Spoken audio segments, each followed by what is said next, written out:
ഇന്നത്തെ എൻ്റെ ടോപ്പിക്ക് ശിശുക്കളുടെ നേത്രപരിശോധനയെ കുറിച്ചിട്ടാണ്. ഒരു കുട്ടി ജനിക്കുമ്പോൾ ആ കുട്ടിയുടെ കാഴ്ചയെക്കുറിച്ചും ചെവിയുടെ കേൾവിയെക്കുറിച്ചും മാതാപിതാക്കൾ ആശങ്കാകുലരാകാറുണ്ട്.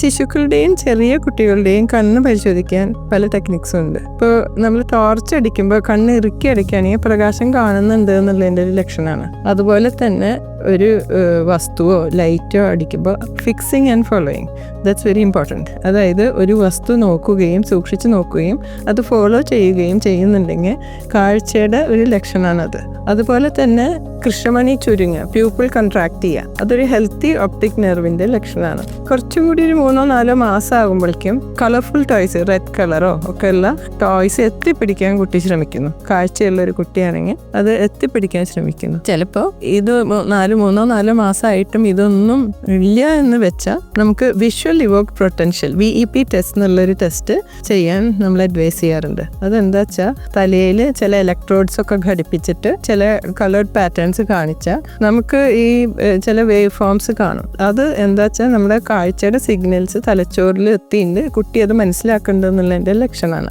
കോങ്കണ്ണ്, കണ്ണിൻ്റെ വെട്ടൽ, അതായത് നിസ്റ്റാഗ്മസ്, ഇതെല്ലാം പലപ്പോഴും കാഴ്ചക്കുറവിൻ്റെ ലക്ഷണമാവാം.